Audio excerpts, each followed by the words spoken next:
Até hoje, nenhum filme brasileiro conseguiu fazer o mesmo que o clássico O Pagador de Promessas: ganhar a Palma de Ouro, o prêmio máximo do Festival de Cannes, na França. Até hoje, o longa de 1962, dirigido por Anselmo Duarte, é o único da nossa história a levar esse que é um dos mais prestigiosos prêmios cinematográficos do mundo. Então não é à toa que O Pagador de Promessas ainda é tido como um dos maiores orgulhos da nossa cultura. Só que a verdade é que nem sempre foi assim. Porque, acredite ou não, essa vitória de O Pagador de Promessas irritou muita gente aqui no Brasil naquela época.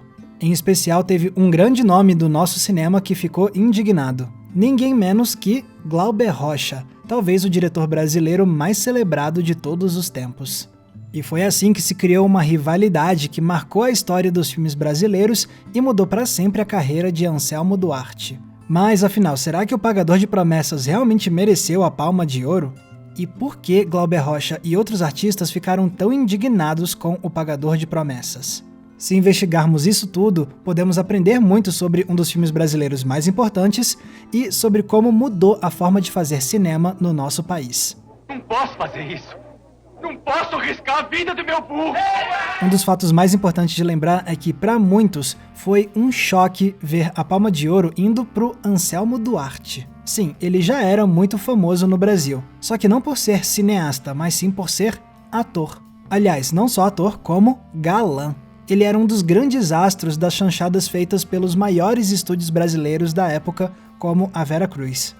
Duarte era um galã tão cobiçado pelos estúdios que ele sempre recebia os maiores salários da indústria na época. Só que depois de um tempo atuando, Duarte decidiu começar uma carreira de diretor. Ele fez o seu primeiro longa, absolutamente certo, e chamou a atenção. E depois de viajar para a Europa e conhecer melhor o Festival de Cannes, ele voltou para o Brasil com um objetivo. O próximo filme dele tinha que vencer a Palma de Ouro. Foi então que ele acabou vendo no teatro uma peça nova, O Pagador de Promessas, de Dias Gomes. Nela conhecemos Zé do Burro, um fazendeiro do interior da Bahia que fez uma promessa a Santa Bárbara. Se ela curasse o burro doente de Zé, ele carregaria uma cruz até a Igreja da Santa em Salvador. O problema é que quando ele chega na tal igreja, todo mundo começa a dificultar a vida do Zé, impedindo que ele cumpra a promessa que fez.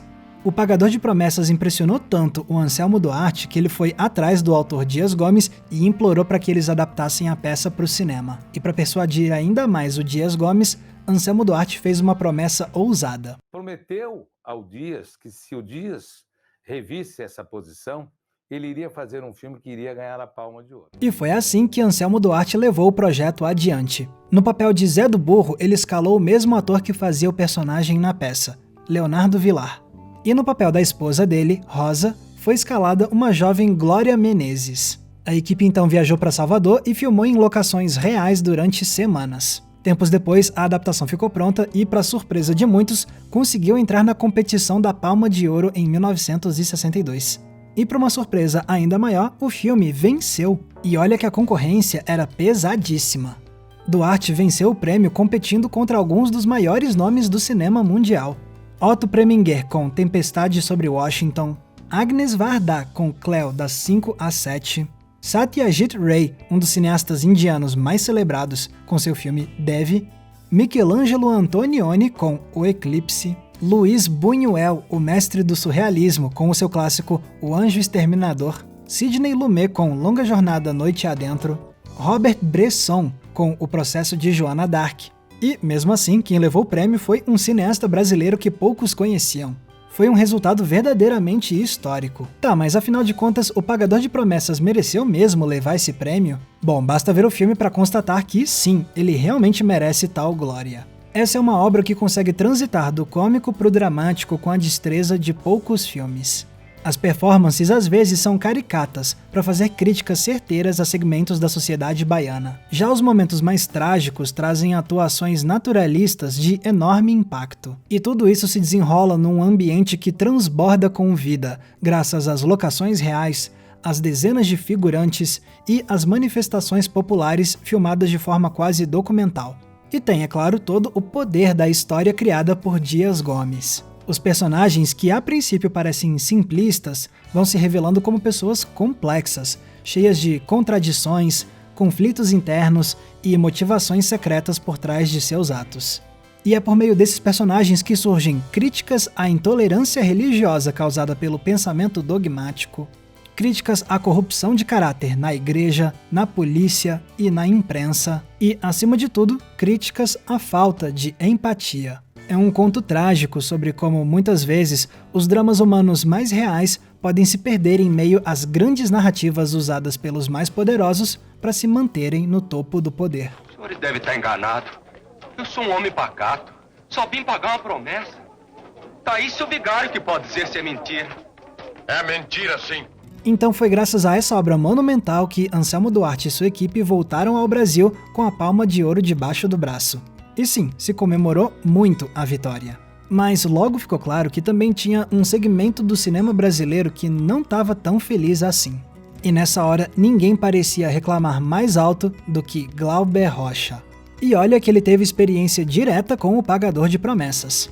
Porque enquanto Anselmo Duarte filmava, um tal de Glauber Rocha foi conferir as gravações e até se ofereceu para ajudar em algumas coisas da produção, como conseguir a ajuda dos bombeiros para fazer a cena em que chove. Com essa prestatividade e entusiasmo, Glauber Rocha acabou conquistando a simpatia de Anselmo Duarte. Mas as coisas acabaram mudando. Como aponta o crítico Rafael do Amaral Reis em um ótimo vídeo sobre isso, Anselmo Duarte acabou reencontrando Glauber Rocha em Paris depois da vitória em Cannes. E nesse encontro, Glauber teria sido frio e ríspido com Duarte, dizendo: "O pessoal do Rio ainda não entendeu como foi possível você vencer em Cannes, derrotar o mestre Buñuel." E essa fala já revela algo importante. Tanto Glauber Rocha quanto outros artistas do cinema novo tinham sim ficado incomodados de ver o Duarte levar a Palma de Ouro no lugar de outros cineastas que eles consideravam como mestres do cinema.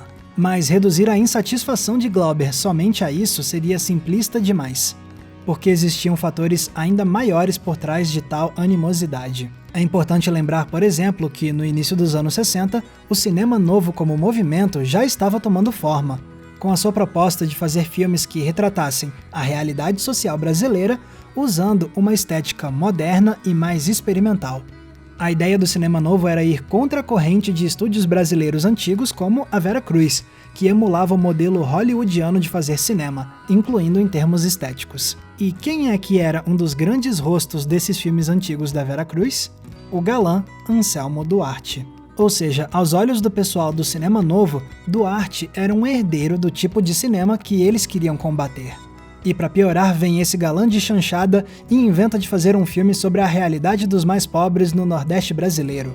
Ou seja, ele era alguém de fora do cinema novo, fazendo exatamente o tipo de filme que o cinema novo queria fazer, mas não do jeito que eles achavam certo. Ao invés de usar uma estética vanguardista e experimental, Duarte preferiu uma decupagem mais clássica, com algumas pitadas de neorrealismo italiano, principalmente graças à temática social e ao uso de locações reais ao invés de estúdios. Além disso, alguns também criticavam O Pagador de Promessas, dizendo que Duarte filmou a realidade baiana com um olhar de exotismo, pelo fato dele não ser da Bahia. E por mais que isso aconteça em parte, o fato é que o longa em momento algum tem um olhar desrespeitoso ou de superioridade em relação à Bahia e ao povo de lá. E a outra crítica feita por algumas pessoas do cinema novo, incluindo o Glauber Rocha, era que o Duarte pegou uma história com temáticas de esquerda, mas filmou com um olhar de direita. Ou que o diretor não se importava em fazer filmes de ideologia forte, que ele só se importava em ganhar prêmios. Uma perspectiva com a qual eu discordo. Sim, é verdade que o Duarte fez O Pagador de Promessas pensando em ganhar a Palma de Ouro. Mas isso não significa que a obra seja vazia ideologicamente, já que ela é repleta de críticas à Igreja Católica e à opressão cometida pelo Estado. Acontece que no fundo o que a gente tinha aqui eram duas visões muito diferentes. Para o pessoal do cinema novo, os filmes brasileiros deveriam ser pensados a partir de uma ideologia política. Mas essa nunca foi a forma como Duarte enxergou o fazer cinematográfico.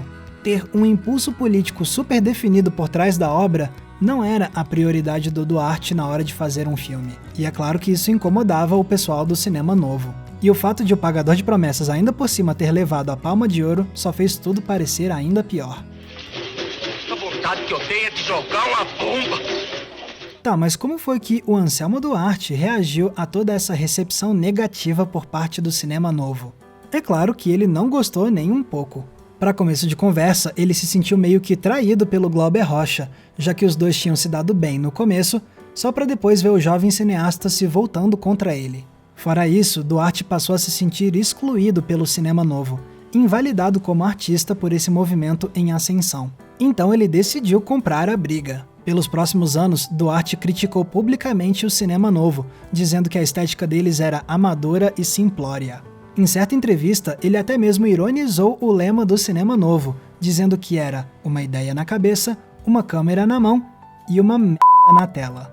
E para piorar, Duarte meteu ainda mais o dedo na ferida quando declarou em algumas ocasiões que ele tinha criado o cinema novo com O Pagador de Promessas.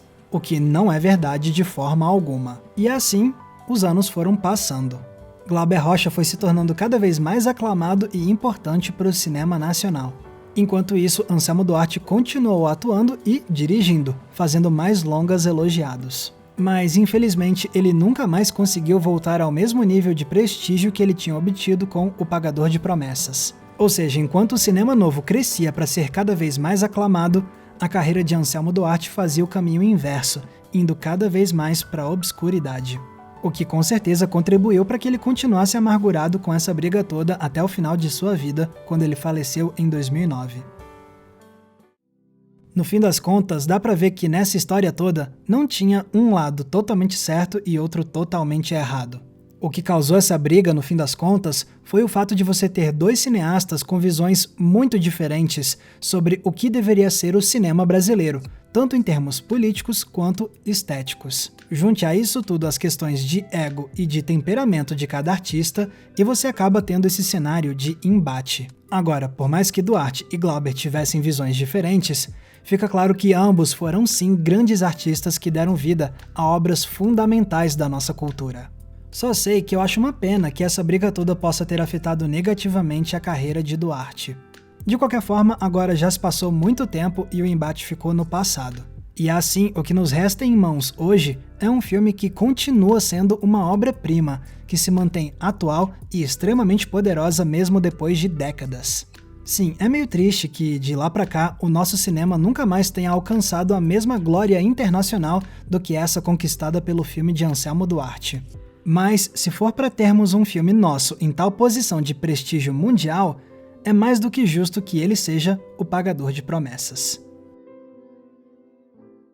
Galera, muito obrigado por terem conferido o episódio de hoje. E pessoal, se vocês querem ajudar a gente a manter o Entreplanos vivo, vocês podem se tornando apoiadores do Entreplanos no Apoia-se. Os nossos apoiadores ajudam a financiar o nosso trabalho todos os meses. E para agradecer eu produzo conteúdos que são exclusivos para eles. Tem recomendação de filme toda semana, tem grupo fechado, tem live exclusiva para apoiadores e tem também o nosso Cineclube Entreplanos para a gente debater um filme por mês via videoconferência. Para você conferir todos os detalhes da nossa campanha, é só clicar no link que está aqui embaixo na descrição. Lembrando também que se vocês quiserem me acompanhar nas redes sociais, é só me procurar usando os nomes que estão aparecendo aqui embaixo. E não se esqueçam, é claro, de curtir esse vídeo e se inscrever aqui no Entreplanos para não perder nenhum dos nossos episódios. Mais uma vez, muito obrigado pela audiência, um abraço e até a próxima sessão.